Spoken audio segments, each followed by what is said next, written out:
കഴിഞ്ഞ വർഷത്തെ പ്രകടനങ്ങളോട് ഒരു തരത്തിലും നീതി പുലർത്താൻ കഴിയാതെ കത്തിക്കയറി എരിഞ്ഞടങ്ങുന്ന അവസ്ഥയിലേക്കാണ് സൺറൈസേഴ്സ് ഹൈദരാബാദിന്റെ ഇപ്പോഴത്തെ പോക്ക്.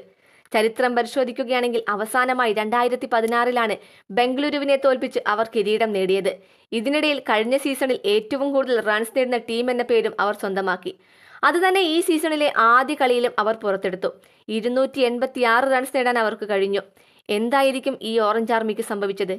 എവിടെയാണ് അവർക്ക് പിഴച്ചത്? പിച്ചിനെ അറിഞ്ഞു കളിക്കാൻ സാധിക്കാത്തത് എന്തുകൊണ്ട്? ഇങ്ങനെയുള്ള ഒരുപാട് ചോദ്യങ്ങൾ ഇന്ന് ഇവർക്ക് മുൻപിലുണ്ട്. ഈ സീസണിന്റെ തുടക്കത്തിൽ എതിർ ബോളർമാരെ തലങ്ങിനും വിലങ്ങിനും കണക്കിന് പ്രഹരിച്ച Travis Head, Abhishek Sharma, Ishan Kishan, Klaasen തുടങ്ങിയവരെല്ലാം തന്നെ അവസാന 2 മത്സരങ്ങളിൽ താളം കണ്ടെത്താൻ പാടുപെടുകയാണ്. വെറും പവർലെസ് ആയ ഒരു ടീമിനെയാണ് ഇപ്പോൾ കാണാൻ സാധിക്കുന്നത്. ട്രാവിസ് ഹെഡ് 4 മത്സരങ്ങളിൽ നിന്ന് 140 റൺസ് നേടിയപ്പോൾ അഭിഷേക് ശർമ്മ കഴിഞ്ഞ സീസണിന്റെ വെറും ഒരു നിഴൽ മാത്രമായിട്ടാണ് ഈ സീസണിൽ തുടരുന്നത്. 6, 1, 2 എന്നിങ്ങനെയാണ് ഇദ്ദേഹത്തിന്റെ സ്കോർ.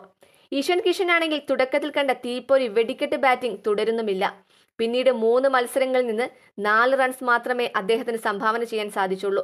വിക്കറ്റുകൾക്കിടയിൽ താളം കണ്ടെത്താൻ പാടുപെടുന്ന ഇഷനെയാണ് കഴിഞ്ഞ മത്സരങ്ങളിൽ കാണാൻ സാധിക്കുന്നത്. കറങ്ങിത്തിരിയുന്ന സ്പിൻ പിച്ചുകളിൽ പാടുപെടുന്ന ഇഷൻ ടീമിന് തന്നെ ഇപ്പോൾ ഒരു ബാധ്യതയാണ്. അപകടകാരിയല്ലെങ്കിലും നിതീഷ് കുമാറും പ്രതീക്ഷയ്ക്കൊത്ത് ഉയരുന്നില്ല. തുടക്കത്തിൽ വിക്കറ്റുകൾ നഷ്ടപ്പെടുന്ന ടീമിനെ കരകയറ്റാൻ കെൽപ്പില്ലാതെ പോകുന്ന ഒരു മധ്യനിരയും ഇന്ന് ഈ ഓറഞ്ച് ആർമിയുടെ ഒരു വെല്ലുവിളിയാണ്. പാറ്റ് കമ്മിൻസിന്റെയും ഹർഷൽ പട്ടേലിന്റെയും മുഹമ്മദ് ഷമിയുടെയും ബോളിംഗിന് മൂർച്ച കുറഞ്ഞതും കഴിഞ്ഞ മത്സരങ്ങളിലെ ദയനീയമായ തോൽവിക്ക് കാരണമായി.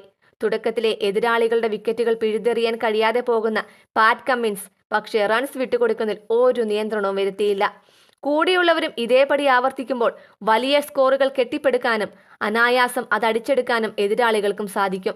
വ്യക്തമായ ടീം ലൈനപ്പും കൃത്യമായ ആസൂത്രണങ്ങളും ഉണ്ടെങ്കിൽ ഏത് നിമിഷവും തിരിച്ചടിക്കാൻ കഴിയുന്ന ഒരു ടീമാണിത്. 300 റൺസ് അടിക്കണോ അതോ വേണ്ടയോ എന്ന് സംശയത്തിലൂന്നി കളിക്കുന്ന ഈ ഓറഞ്ച് ആർമി ആരാധകരെ നിരാശപ്പെടുത്താതെ ഒരു വലിയ തിരിച്ചുവരവ് ഉടൻ തന്നെ നമുക്ക് പ്രതീക്ഷിക്കാം.